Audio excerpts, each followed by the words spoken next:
Welcome everyone to episode 14 of Rhythm Encounter. I'm your host, Stephen Myring, Taylorless on the boards. We've got a super awesome topic, super awesome selections today. Joining me today is, as always... I'm the co-host of Rhythm Encounter, which is the podcast you're listening to right now via the internet. My name's Derek Heemsbergen. I'm Ariane on the boards, and we are joined by another RPG fan editor who we love so dearly. And we're also joined by Mike. Oh, okay. Yes. I'm Mike Salbato, Mike on the boards. And he's a cool guy who isn't afraid of anything, which is why he joined us for this topic today. Yes, and he accidentally had a Coca-Cola bottle before this topic. I'm sorry for the old memes. Yeah. Anyways, so before we get to recent albums, I wanted to talk a little bit about today's topic. Yeah, so this idea actually came to me because a listener, Mark Smee, emailed me and was asking about our favorite sort of like in-jingles and other things that were restful in RPGs. So I had the idea to do an entire episode about either sleepy or relaxing RPG themes, and one of my ideas was also to intersperse some of those jingles from our favorite games and or whatever games we can find, really, because I don't know how easy it's going to be for us to go and find in-jingles specifically. It's actually pretty difficult, but we found some, so they'll be in here. Yeah, so thank you very much for that suggestion, Mark. So we've created an episode around that, so you guys can't say we never listened to you, okay? We appreciate your feedback very much. And Steven actually noted that this is a really very topical because there's a recent album release that ties into it. Yeah, actually. So Jason Napolitano and Scarlet Moon Records recently released a really cool album called Prescription for Sleep, and you can read my review on rpgfan.com. So it's by Norihiko Hibino and Ayaki Saito. I think just goes as Ayaki, but it's a pianist, and they're grouped together called Gentle Love. And they have this interesting concept where they're sort of examining the therapeutic benefits of music for sleep. So Scarlet Moon got together with them, and they produced an album of video game remixes, not just RPGs, but all kinds of different things, whose purpose with the music was to help lull you to sleep. I don't really listen to music when I'm sleeping, but I still found the album to be really cool. Like I listen to it when I'm working, and it's very good to get you centered. So if you haven't heard the whole album, you can check it out. But before we listen to that, we're going to listen to another track from another game and soundtrack that I absolutely adored. The first one's going to be, it's from the Banner Saga. It's by Austin Wintory, also the composer of Journey and Monaco and all kinds of awesome stuff. And the track I picked is Weary the Way to the Sun, which is, the way I would describe this track is with one word, gray. And maybe if you listen to it, you'll understand. And if you played the game, you'll definitely know. But before I say anything else about it, let's go ahead and take a listen to Weary the Way to the Sun from the Banner Saga.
So, as you can see, I think the song kind of speaks for itself when you see why I would say gray, is whenever I hear that song, and it's not just because I've heard it in the game, I get this image of like a cloudy, sort of murky, misty sky that's gray, and like that there's this like creepy, distorted sound in the background that I just love. It's like the whole world in the Banner Saga is really snowy and sort of like it's frigid, it's cold because the sun has died, basically. It's like a snow version of the way I imagine music sounds in a desert.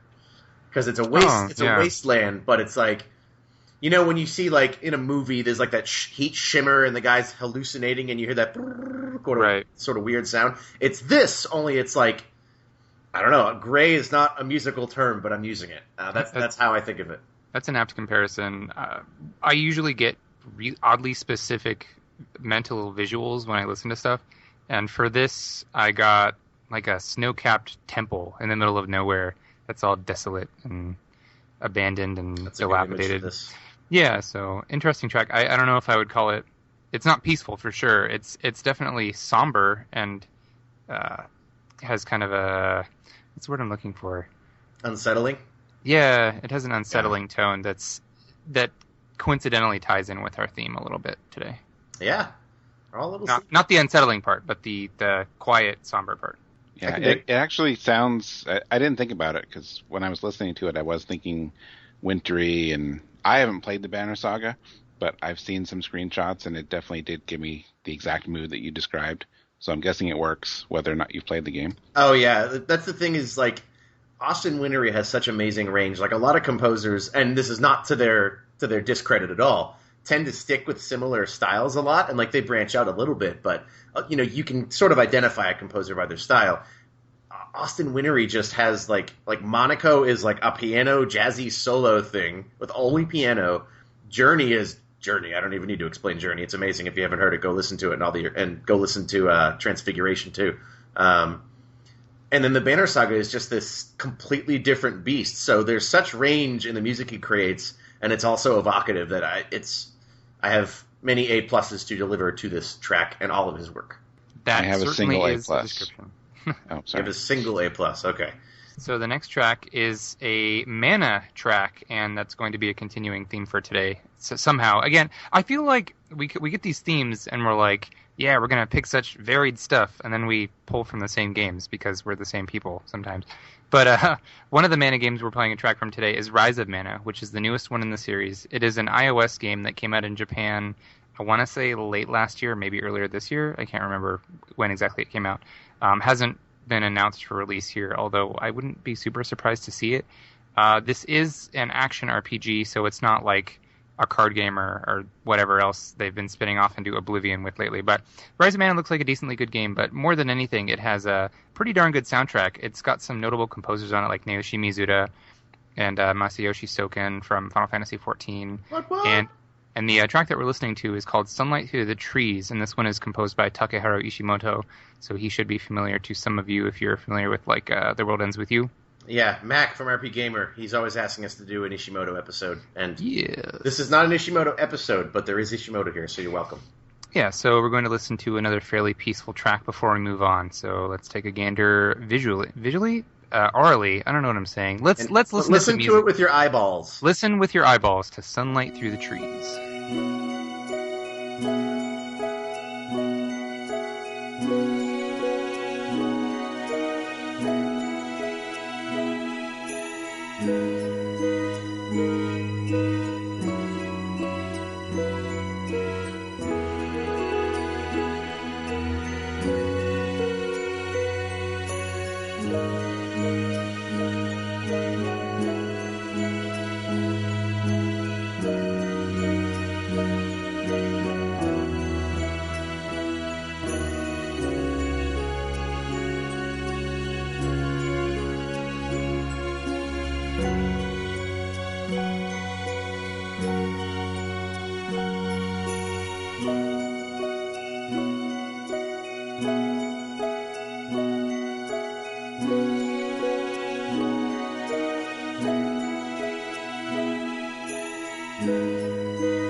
before we share our thoughts on that pleasant little ditty, I need to point out that we were wrong about a couple things. I'm going to go ahead and point the finger at you, Steven, because you're the one who compiled the show notes. Probably a good thing to do. The composer on this track actually was not Takeharu Ishimoto. Sorry, Max. Sorry, everybody. We've lied to you. We are liars. And we just tried to hook you. That's what we were trying to do. Like, we were like, hey, Ishimoto, you listen to the whole thing now. We did, yeah. So this one was actually composed by Tsuyoshi Sekito, which is another one of Square Enix's top talents that they go to a lot. But yeah, he doesn't. Regardless, like their, it was portable games.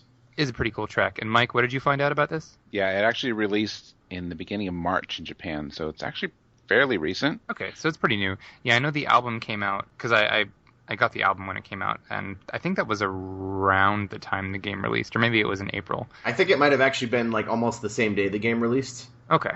But yeah, I really like it. I'm actually kind of hoping we get a localization announcement at E3 just so I can try it and then be like, meh, no buttons, pretentious, I won't play this.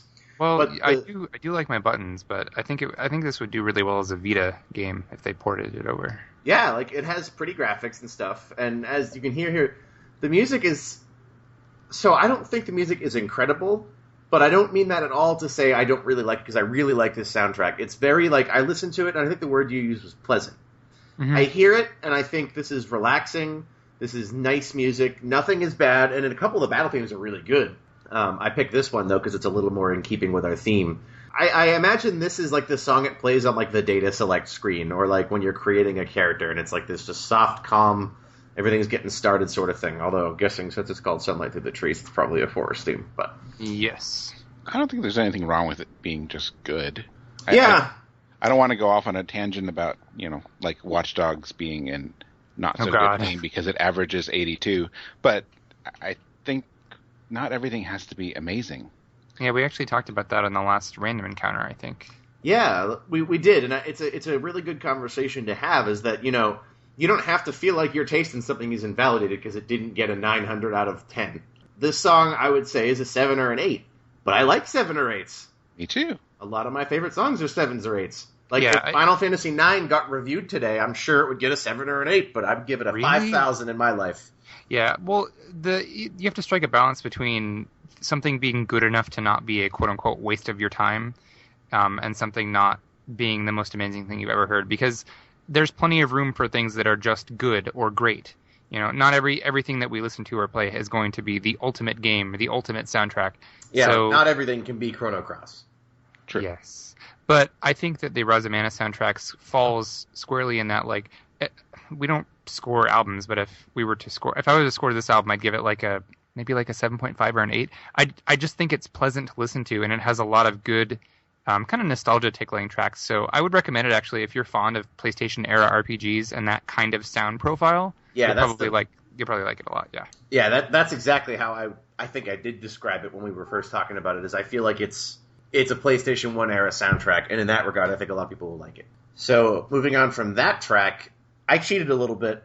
I'm including a track from Prescription for Sleep because it is sort of one of our inspirations for this episode. And I did not pick an RPG track only because I think I recall you saying this too. I wanted to pick my favorite track on the album, which is not from an RPG. It's from Super Mario 64, and it's an arrangement of Dire Dire Docks. I support this. Right? So I have not played Mario 64 anything beyond 20 minutes at a time ever. So I don't really know any of the music in it other than the classic Mario stuff. Too busy with Sonic. Yeah, I was too busy with Sonic the Hedgehog. And Donkey King. But before we get way off topic too far, let's take a listen to Dire Dire Docks from Prescription for Sleep.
Ba, ba, ba, ba, ba, ba, ba, ba, ba, ba, ba.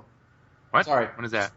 Well, it's the Peanuts theme, but that song, the beginning of it, just reminds me so hardcore of the Peanuts theme. I don't know why. It does kind of sound like that, doesn't it? It's kind of the same tone and the same instrumentation, and I get the same kind of warm, awesome feeling from it. I don't know. Again, haven't played Mario 64, and I don't know the music super well, but I love the saxophone in that song, and like that main breakdown when it's like, ba-ma-na-na-na-na. Like, no, it's Mario music, you know? It's just, they have the hooks that catch you, and you're running and jumping through the level, and you're humming the song while you do it, you know? Koji Kondo is a wizard at pulling that off, and this arrangement covers that, really reflects that, I think. Well, Gentle Love picked the best track from the game to cover, so that's my absolute favorite track from Mario 64. So, is it a popular track amongst Mario 64ites? Yep, I think it's probably the most well-known track in the game. Well, sweet. Yep. So they did a good job. I love it too. I don't really have any additional comments other than it's super chill. It's very jazzy and smooth, and again, I also love that sax. Yeah. Part of what's interesting about all the tracks on that album, Prescription for Sleep, is that they're all really lengthy, and that's sort of because they're meant to convey this sort of long, flowing, uninterrupted pattern where it's not like, because, there's that moment of psychological jarringness. That's not a word. But you're psychologically jarred when a song changes, not because of any, wow in the song, but just because one melody has ended and something new is starting. So part of, like, the flow of that album is that all the tracks are really long, so they sort of, let you just sort of go with the flow. Yeah. Speaking of going with the flow. Don't fall asleep or anything. I think now's a good time to go ahead and flow right into some actual sleepy tracks. Yay. So again, today's topic is sleepy chill themes. Not summer chill like we did the one time, but these are very peaceful songs that are meant to just, you can kick back in a hammock and take a nap to. I think we did a really good job picking tracks. I say this every time, but I'm really excited about the track list today. And I believe we let Mike cheat and pick our first 2 tracks. Yeah, there's a lot of cheating going on in this podcast. Yeah, you know how I feel about rules. Yep, yeah. You and me and Steven. Right. Derek and Derek. Wait, what? Oh. I think I missed something. I didn't cheat on purpose. I was trying to decide between these 2, and you made me cheat.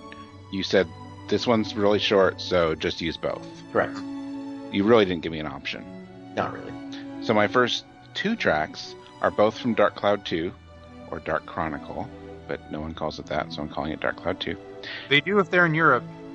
Really? Sure. Is it called Dark Chronicle in Europe? Yep. Oh, I had no idea. I just thought it was just like that in Japan. It's a cool title, though. It is. But I digress. Mike. Yes. So, the first one is Piece of the World, which will forever make me think of mini golf. Because that's when it plays, and I would golf in every single level. That was such a goofy, huge overarching minigame. I loved it. It was awesome, and I have remind me to tell my good story about it after we listen. No. Okay, so Piece of the World, and then the Lunatic Wisdom Laboratory is the other one. Also. So, that's my bedroom. That's what they call that. The Lunatic Wisdom. So, after we listen to my room's theme song, we're going to listen to one of my picks, which is the Forest of the Nopon Night from Xenoblade Chronicles. Y'all know I love me some Xenoblade. I'm all about it. I love the soundtrack. This particular one is composed by Manami Kiyota, and it is the theme that plays, as you might guess, in Ricky's hometown at night.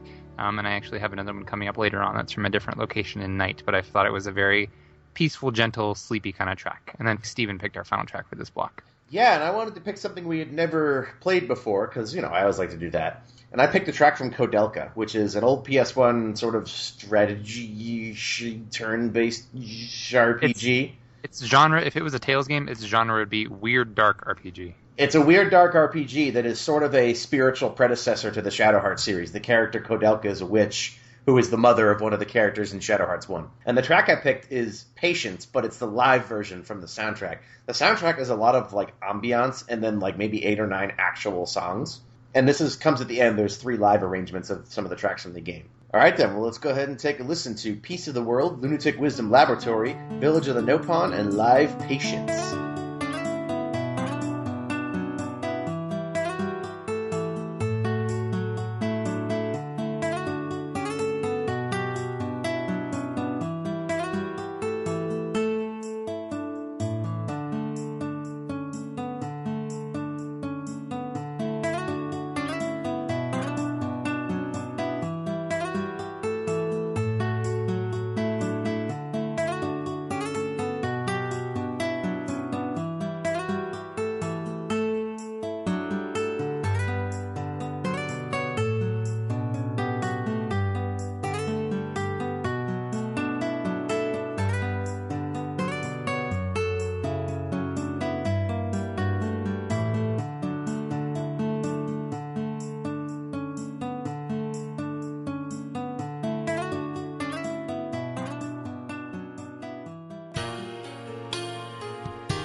those two tracks from Dark Cloud 2 or Dark Chronicle 2 for those of you in the know. Or is it just Dark Chronicle? I forget. It's Dark Chronicle, I believe. No, I don't remember actually if Dark Cloud 2 is just called Dark Chronicle straight up or if it's called Dark Chronicle. I think it's just called Dark Chronicle, yeah. Yeah. But anyway, that's a good game, and I really enjoyed how ridiculously in-depth that golf minigame was. Yeah, I think I might have already told the story on this or Random Encounter about, like, so in, like, the second area, like the forest area, I was playing as Monica, and I got a hole-in-one on Sfida, like, totally by luck. I bounced it off a tree, and it hit, like, every tree in the forest, and then got, like, hole-in-one. And I got the freaking Mace Immune, and it was just this amazing sword for that point in the game. And then my friend came over and saved over my file, so I had to redo it. So I spent all afternoon, like, redoing that golf minigame to get the hole-in-one to get the sword back. My brother comes in, and we're, like, joking about how I had to redo it, and he saves over it by accident. Oh, God. No. So whenever I hear that song, I just think of the Duroc Forest or whatever, and, like, just getting so angry that I couldn't get a hole-in-one on that one particular hole so I could get the Mace Immune again. But I really love that song. Like, that whole soundtrack, I think it's Tomohito Nishira. I think he does almost all of Level 5's music. But it's just, I absolutely adore that really chill sound it has. Like, that acoustic-y guitar thing, like, boom, boom, boom, boom, boom, boom. Like, it's very sparse, but it does its job admirably. It is funny that you have this, like, angry memory of such a peaceful song.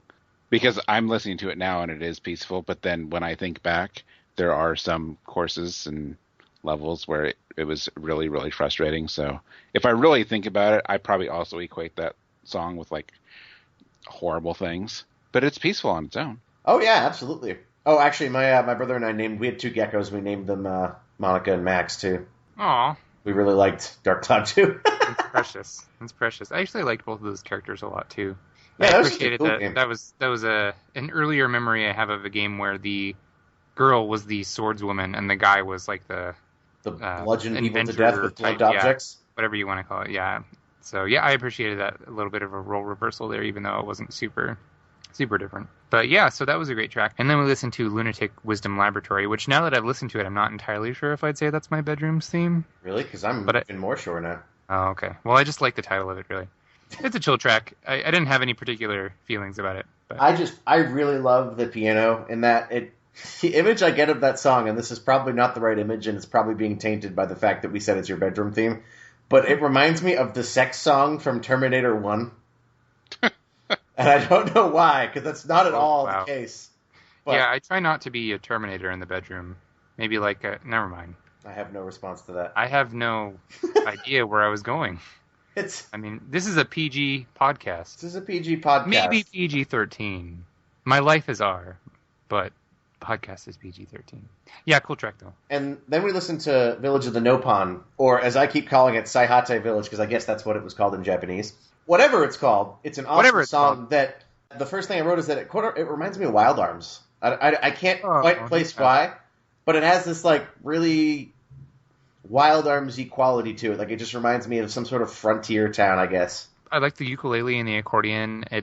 I get, a strong visual of that one, because the Nopon are the little blobby guys like Ricky, and they're tiny little furry spherical creatures that are super cute, and they're all over this village, and the village is it's like a vertical design, which is really interesting, I think, for an RPG village, because a lot of the times you imagine, like, you get to a new village and you want to explore, right? Like, you want to find all the chests or talk to the NPCs or whatever.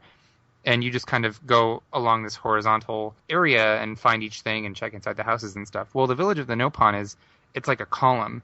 And there are bridges and other connectors that go all the way in circles, spiraling up this huge column. That sounds like that village... Sorry to interrupt you. That sounds like that village in Twilight Princess. Wasn't there like a vertical, bridgy village in Twilight Princess? Could have sworn there was one. Or maybe it was like Nier. It's some... Gosh, I can't remember the game, but I remember... There was one in Nier, but it sucked. This one, on the other hand, does not suck. So it's just a really fun place to explore. And Xenoblade, I've said this before, but does scale incredibly well.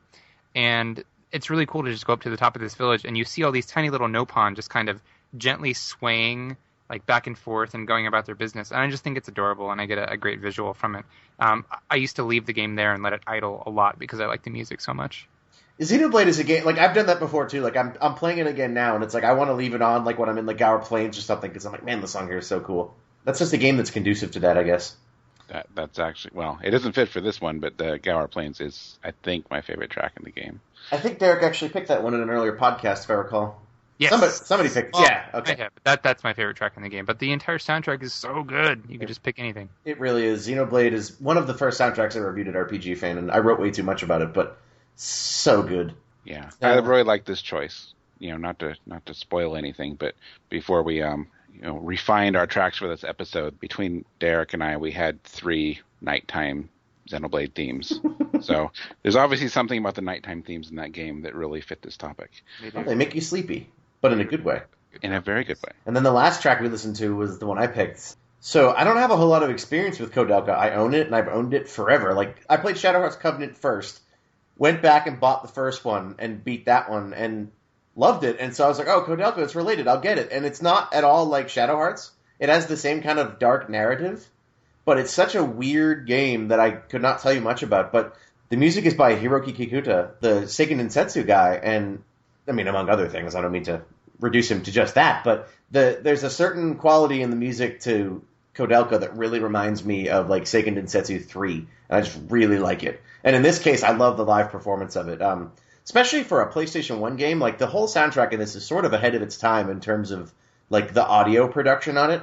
And to have this on the actual soundtrack is just leaps and bounds ahead of the generation that game came out in. Mm-hmm. It seems very much ahead of its time. It feels like a very experimental kind of track with that sparse guitar. It sounds a lot more Western, I think, than a lot of Japanese developed RPGs at the time, which I think is cool because I remember seeing the box for that and being like, I don't know what this is, and I never actually played it, but all of the screenshots I ever saw were super dark. So it's a dark game, and I think that the track fits that well. Yeah, I agree. That was only the second song I'd ever heard from that game, and I don't know why, because when that came out, oh man, does anyone know what year that was? I was working at RPG. Too long ago? Yeah, I remember looking at that when we were talking about it on RPG Fan many, many, many years ago, and I always wanted to play it and just never got around to it. Nor did I. Kim Wallace, former editor, Game Informer editor, actually wrote a piece on Koudelka on GameInformer.com, so you should look it up and read it, because Kim's rad. Yep, she knows what's up. Yes. She does. All right, so let's move on to our second block of tracks. Let us do so. We have 3 in this block. I selected the first one. I picked a track from Atelier Aisha, which is the second newest Atelier game at this point. I picked the track. It's called Cheeks Stained by the Color of the Setting Sun. This is a track that played in the game when Aisha is reunited with her sister Neo. Spoilers. Because a big part of the game is she's trying to find Neo, and she's looking for clues as to why she disappeared or whatever. And it's pretty clear that she's going to reunite with her. Like, the game doesn't have a super dark tone or anything like that. But there's a part where they meet, and there's a really pleasant piece of art that accompanies it with the two of them, like, embracing one another. And it plays this really sweet song that I liked a lot. And I think it's very gentle and relaxing. So that's what I picked. I picked a track that a couple of us can't agree on a name for. Apparently known by, 3, 4 different things? Well, it's known by 2 things. So on the original soundtrack release and on the physical release of the album it's from, it is called Unstealable Jewel. Yes. But on your iTunes release, it is called something else. Yes. And I don't know why. It's called Intangible Treasure. It's from the Myth Xenogears Arranged Magicness. Yes. Magicness. I like that. So whether you call it Intangible Treasure or Unstealable Jewel, it's a really lovely song. After that, I picked another track from which I don't believe we featured anything in the past. So Sword and Sorcery EP is this crazy balls adventure game that's on everything now, basically. The original soundtrack is composed by Jim Guthrie, and it's one of my favorite original soundtracks from when it came out. It's just different. Like, I don't think Guthrie has much background at the time in game composing, so it's not at all like the sorts of things you'd expect to hear from a game. And what this is from an Arrange album called The Scythian Steppes, in which Guthrie worked with a bunch of notable Japanese names like Akira Yamaoka, Mitsuda Suzuki, to arrange Sword and Sorcery's music just in another fashion. And it was to celebrate the Japanese release of the game. And so the track I picked is Little Furnace. It's the post-production mix, and it's arranged by Mitsuda Suzuki, who you may know from Final Fantasy XIII. And it has a sound that I just always associate, and maybe this is sort of relevant to the Summer Chill episode, but this is a sound that I just associate with summer because of when I first heard it. So before we talk anymore, Let's go ahead and take a listen to Cheek Stained by the Color of the Setting Sun, Intangible Treasure / Unstealable Jewel, and Little Furnace post-production mix.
I think that track is so charming, the Atelier tracks. Cheek Stained by the Color of the Setting Sun. That's a very long name. I feel like that's a direct translation of the Japanese, which is a tad bit awkward, but such a cute track. And I know I keep saying cute, but it really is. I think the Atelier games they're my go-to relaxation RPG because they're just so chill in general. Sometimes they can border on a little over the top with their anime style humor, but for the most part, I just think they're fun, laid back games, and this song fits that very well. And in particular, the scene that it plays during. I enjoy the rain stick kind of sound in the background, and the piece overall evokes like a French cafe kind of for me. Like a French cafe, pretty early morning, sun's just coming up, enjoying your coffee and your baguette, but like a French cafe in the morning, sun coming up kind of thing is what I feel with that track.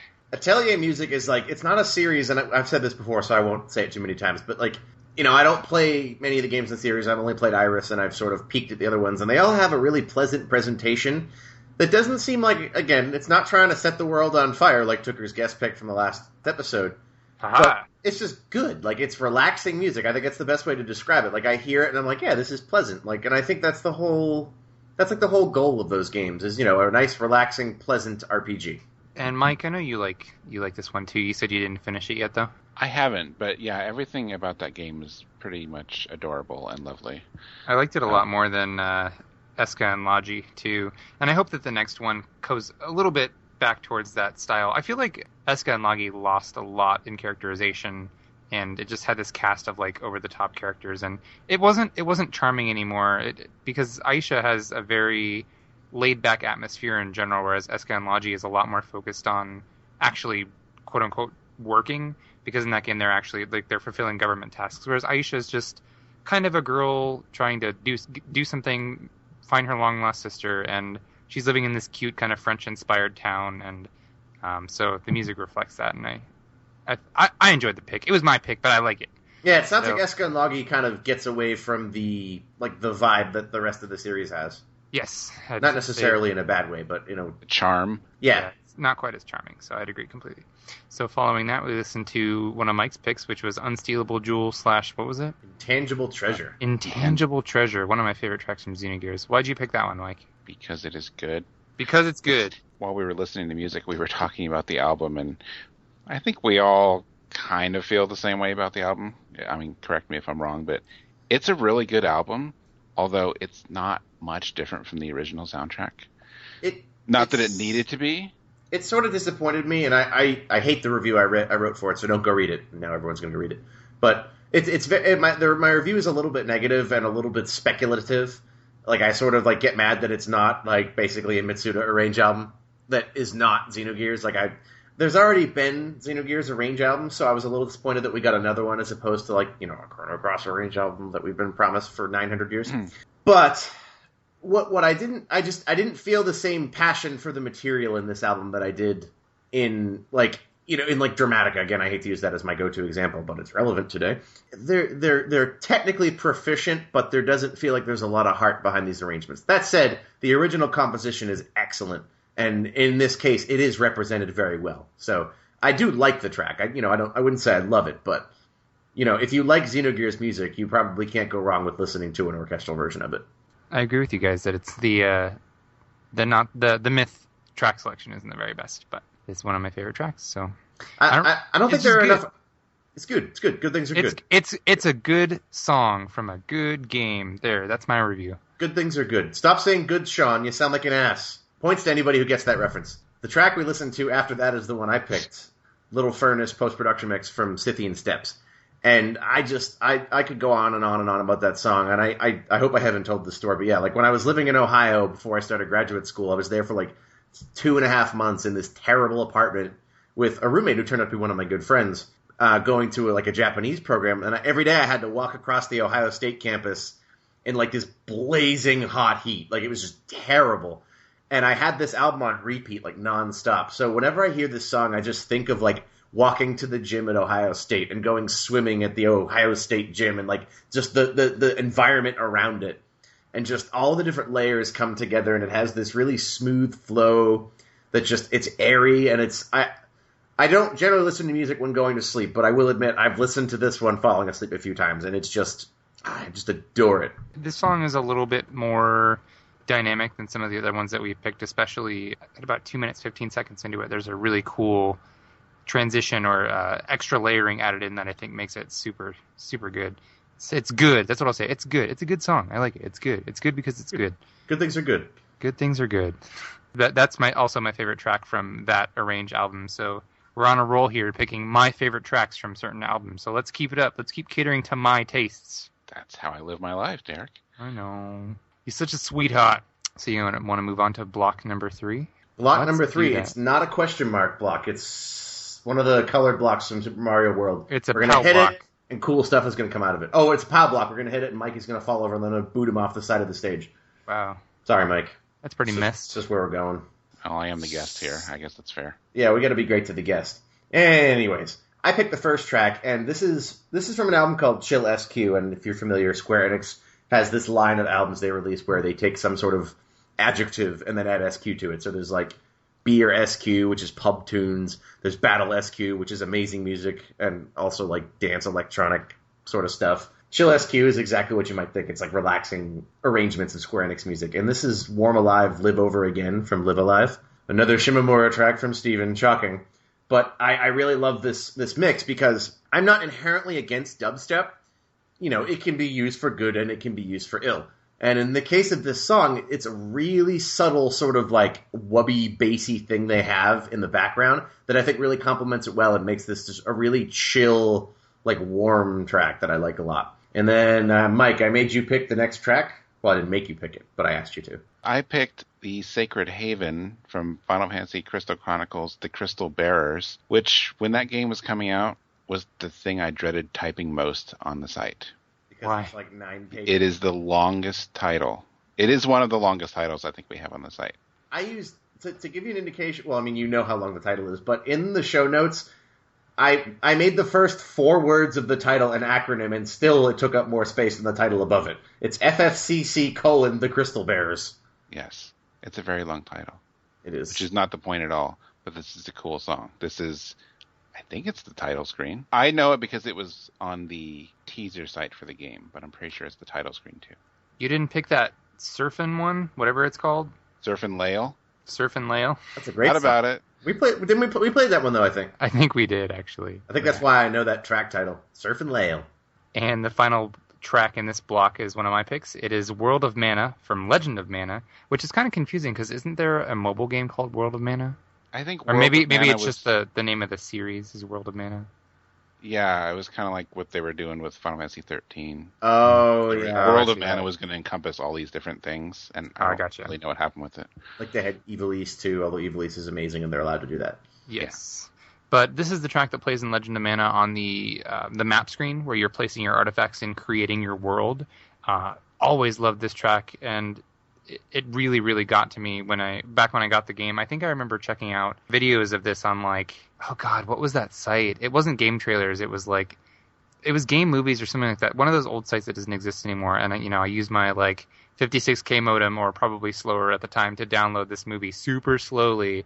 All 4 megabytes of it. Right, this tiny low-res real player video of like somebody placing their artifact in the map screen. I was like, oh my God, it's so cool. It's a really, really relaxing track, and I always think of placing my artifacts and like that sound effect that it plays when you kind of zoom in on the area and you go into the town. Yeah. I can't emulate it whatsoever. It's like anyway, super cool track, and it's not going to be the last Legend of Mana track that we hear today. So we're going to listen to Warm Alive from Chill SQ, The Sacred Haven from FFCC: The Crystal Bearers, and World of Mana from Legend of Mana.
kind of a Christmas vibe from that song. I can't really place why, but it's just that song is just so warm and relaxing, and I really like it. It just every time I hear a song from Live Alive, I'm reminded that I haven't played the game and need to get on that because I would love to have the context of the original soundtrack because it's so good.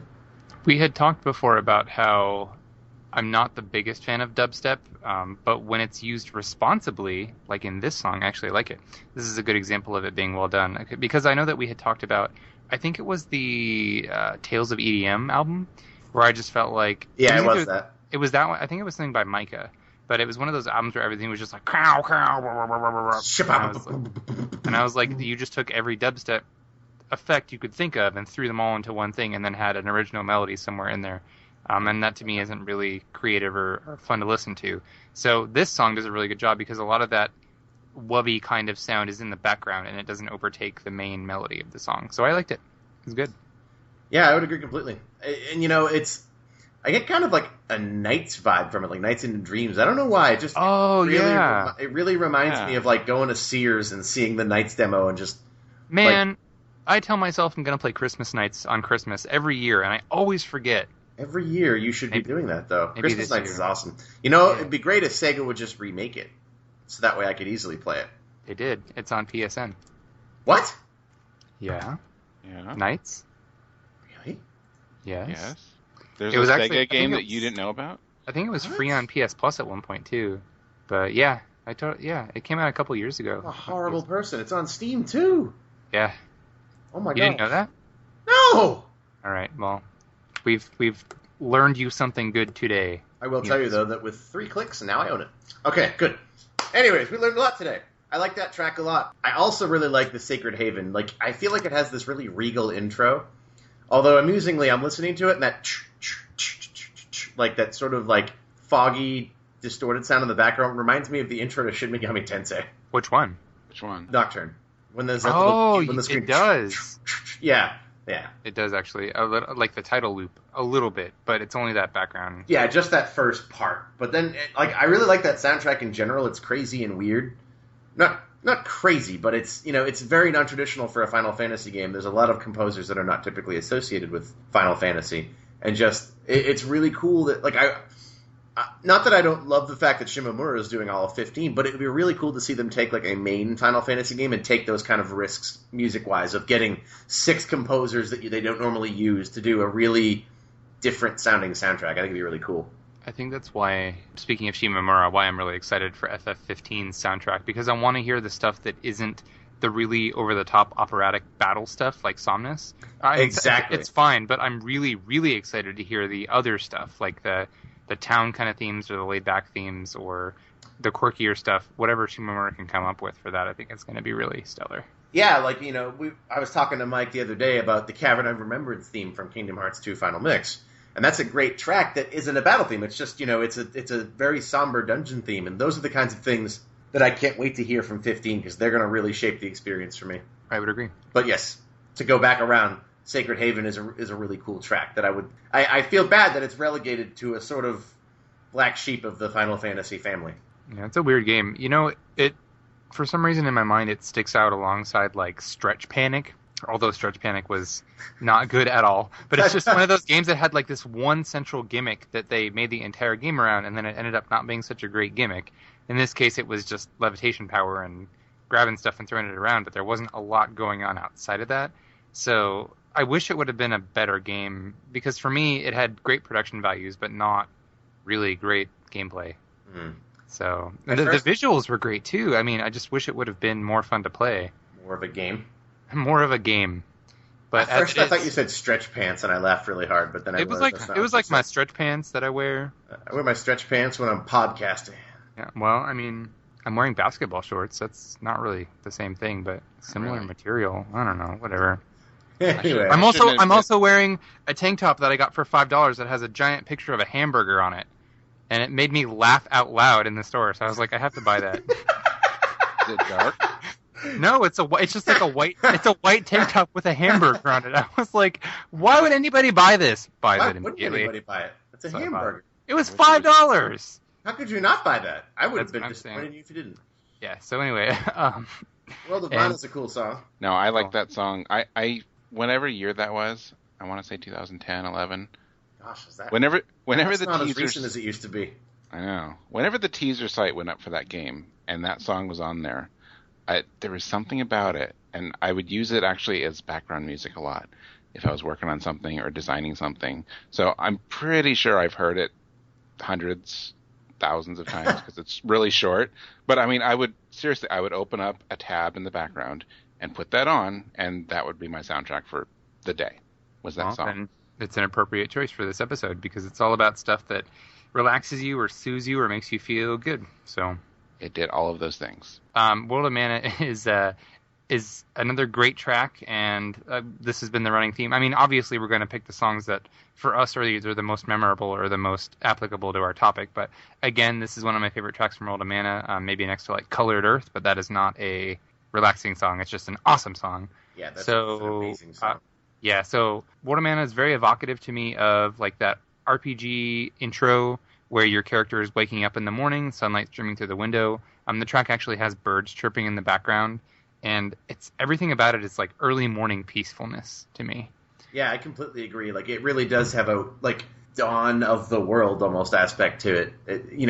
Because I mean that is what it is, and I just feel like that it's so good at capturing that. You're placing the pieces down that are going to shape the world, and like you're thinking about it though because of how the mana reacts and each area and your side quests and stuff. But like, well, when you're first playing it, you're not thinking of that. You're just doing it wrong. But it gives me sort of an inception of the adventure feel that I like a lot. And it also, I don't know if I'd associate it with sleep, but I'd associate it with waking from sleep. Yeah. So in that sense, I think it's a good transition from sleepy time to awake time. Word. Final block. This is another set of really good tracks. It's going to close us out before we move on to our guest pick for the episode from Mike. But first up, we're going to hear another Xenoblade track. I'm sorry that I didn't go for more diversity, but I just think Xenoblade's night themes are so good for this topic. So I picked Hometown Night. This is the theme that plays in the very first area. I think at Colony 6 or 9. I don't remember. I think it's 6. I think it's 6. 9 is the one that you rebuild. One. Yeah. So this is the just like Shulk and Fiora and Ryan's hometown. And it is Rhine time. So it's Rhine time! It's Rhine time. Right, Shulk, get stuck in. So after we hear Hometown Night from Xenoblade, then we're going to hear Mike's final pick before his guest choice, of course, and that is? My final pick is Eternity. This is another one with two names. Memories of Light and Waves, or Light Waves, depending on where you're reading. But it's from Final Fantasy X-2, which I hate to say it's underrated. I think the soundtrack's underrated. What? Is it the title theme? It is, except this is off of the Piano Collections album, which I somehow did not know existed until yesterday. Here's all you need to know. Go get that album. Go listen to Windcrest. It's amazing. Also this song. Also very good. Also this song, yes. It's a great piano album in general. Yes, and then... So the final track I picked is, and I wrote about this on Twitter the other day, and a couple of you asked me about it, and I did not give you any hints, sorry. It's from Dramatica, which at this point we should know is one of my favorite albums ever. It is my favorite arranged album ever. And this track is an arrangement of a Legend of Mana song. And it's called Sparkling City of Ruin or Ruin Sparkling City. I always called it Cities, but whatever it is, this is literally one of my top 5 favorite songs ever. I absolutely flat out adore this song and everything about it. I feel like it is literal musical perfection. It is one of the best things Shimomura has ever done amongst a huge catalog of amazing music. I know you guys are sick of hearing about Shimomura, but, well, too late, you're here. Well, I mean, she's got talent, so... She does, and this song is just, I'll hold any further comments until after we listen. So let's go ahead and take a listen to Hometown Night, Eternity, Memories of Light and Waves / Light Waves, and Ruin Sparkling City.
you picked Hometown Night, but I'm totally stealing the first comment on it because I just really, really, really like that song. I think that, obviously it's Hometown, but that is one of the first tracks you hear in the game, and it's a really great mood setter for Xenoblade. Like, it sort of foreshadows musically what is coming in that game. Like, there are a lot of just sort of types of progressions and notes in that come up in later songs, and the night version of that song is just like you're doing it, you're running around fighting, and I really feel like you should be able to like sit down and take a nap in that game because it would be perfect. It has one of the strongest melodies I've heard in a game in a long time. I mean, I say that about a lot of Xenoblade stuff, but I think a lot of the Xenoblade music in general is melodically very, very strong, and it plays to the strengths of, like we had talked about before, kind of like the typical, like the Japanese RPG ability to set a certain mood or have a really, really catchy melody that you can strongly associate with a particular place or event. Yeah. So I get that a lot in Hometown Night, just that like it is the hometown and it is very peaceful and relaxing. The melody just sticks with me, and I can hum it off the top of my head all the time. Yeah, I totally agree. And then we listened to Eternity Memories of Light and Waves / Light Waves. Great track, great pick from FF10-2, a game that has a really unusual soundtrack that was incredibly divergent from what came before, and the game itself is thematically pretty divergent, but the title theme is one of the first things that you hear. Well, it's the first thing you hear when you start the game, and so for me it's one of the most memorable tracks, so I'm glad that you picked this one, and the piano arranged version is very suitably relaxing as well. Yeah, like I don't really know 10-2's score very well. I know that I like the final boss theme because it's all bassy and dudes playing an organ, but just I really like how this arrangement captures that melody in there, because you sort of have, like with those piano arrangements, you have like the main melody from the original song, and then the sort of improvisational type stuff that you get around that.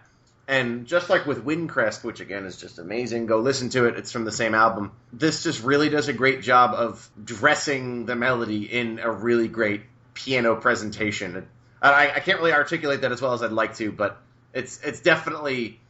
It surprises me that 10-2, with the kind of weird soundtrack it has, not necessarily bad, but just weird, has translated so well into piano tracks, when a lot of my favorite Final Fantasy tracks, like Man with the Machine Gun, I feel like are not really rendered very well into piano, usually. Mm-hmm. Yeah, I would agree with that completely, actually. Yeah, it's not as weird as Crystal Bearers, but 10-2, pretty much everything about 10-2 is a little bit off, which I think is why a lot of people don't like it, but... Actually, I enjoy that game. I think it's very unusual, like you said, and it is so different from 10 that it's kind of jarring, but I think if you accept it for what it is, it's fun. And I do agree that the true ending cheapens 10's ending somewhat, but I still thought that 10-2 was just sort of like a fun, maybe almost an alternate universe take on what might happen after 10, but the job system, so fun, so good.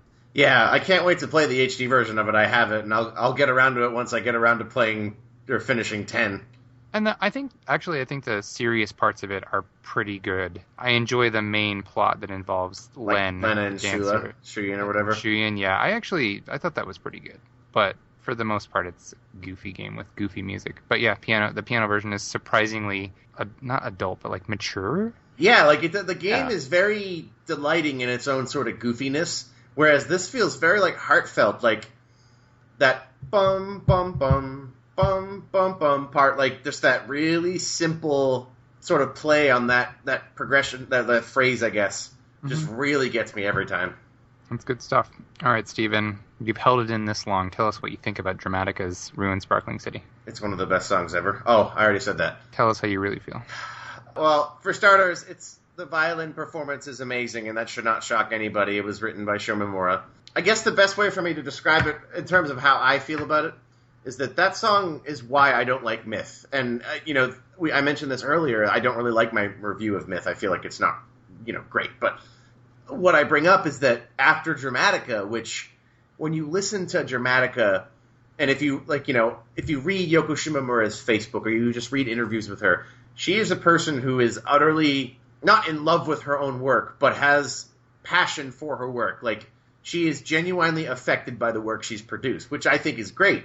Yeah. And, like her Kingdom Hearts work, like, she always talks about what a life-changing experience getting to work on Kingdom Hearts was.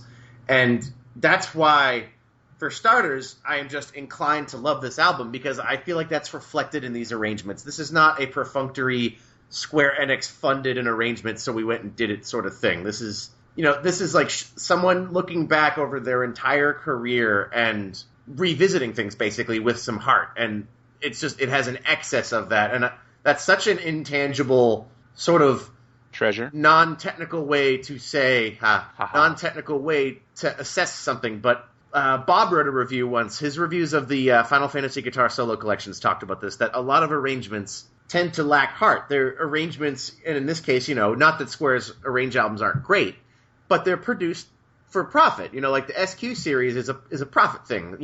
They're great, and a lot of them are really great, but they're produced for profit. And Square did fund this album, and I'm sure there was some sort of profit. They're not going to release it if it's not going to make any money, but given the fans that Shimomura has, I'm sure it wasn't, exactly a risk. But just this entire album feels like she wants it to exist. Just the performance in the song, the tinkling piano of that main part from the original song, that sort of that back and forth on the two notes. Every single time I am utterly gripped by that. I told you guys while we were recording, I keep Dramatica on every device I own. I listen to it at least once a day. No exaggeration. I adore that album. And this song is just like the pinnacle of that album. It's, as far as I'm concerned, it's the apex of where video game music can go and what it can grow up to be given the right amount of care. And I could go on about this song all day. It's just every aspect of it is flawless for me. Quite a glowing endorsement. I think that might be, it's a little hyperbolic for how I felt, but I think it's super good. Again, good things are good. I like things that are good. My notes for this were beautiful, lush, masterful. I mean, it really is a fantastic track. It's actually from Legend of Mana, you said, right? Yeah, it's the original track was Sparkling City of Ruin. And there was another version of the track that was sort of more, less sort of forlorn and more like directly aggressive. I don't remember what the name of that track was, but they were together on the original soundtrack. This one is just soothing, beautiful. Very, very good. Amazing and wonderful. Amazing, so good. Good is good. I give it a B+. I'll give you a B+. You're never coming back on the show again. I'm just trying to balance things here a little bit. No, I can't do that because it's a wonderful song.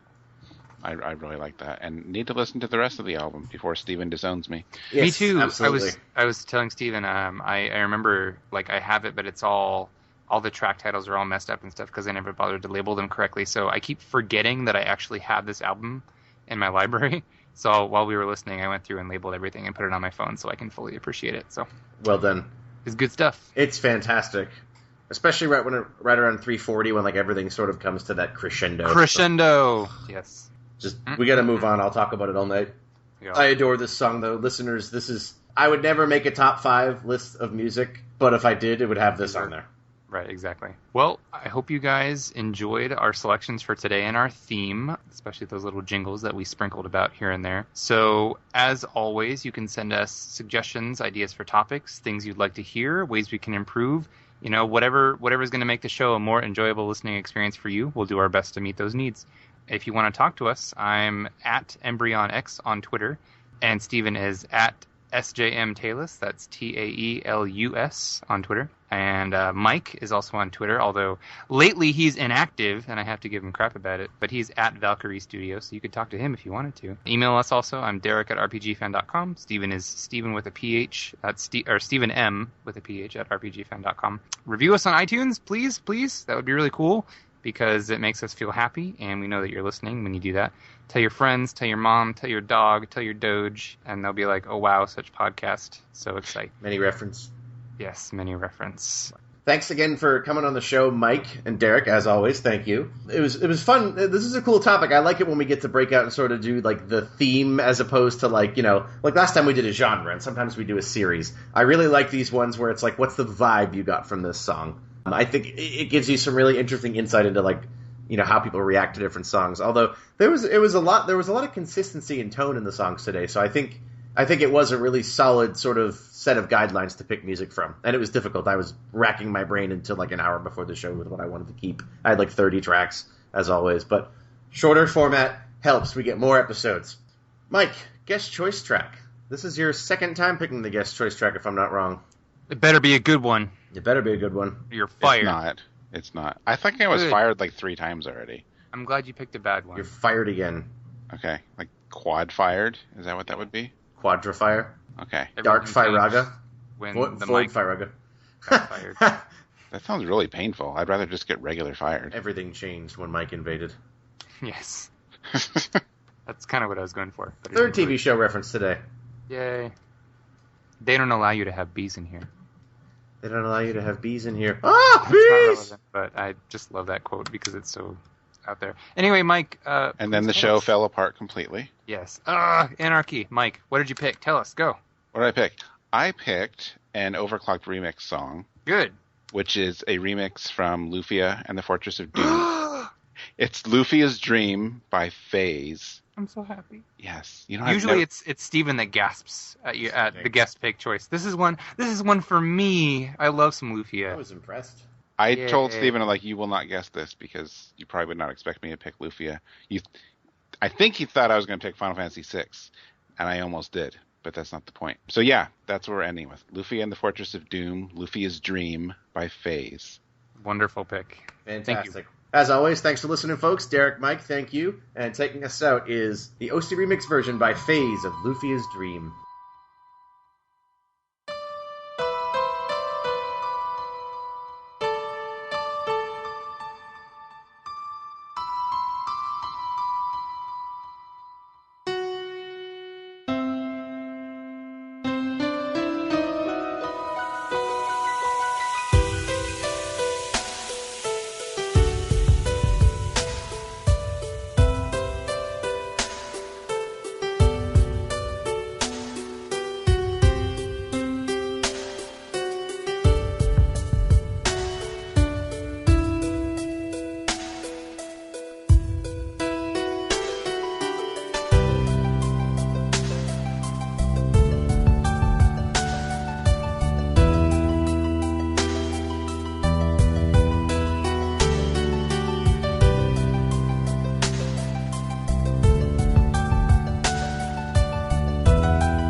Steven, you know what would make Rhythm Encounter even better? What?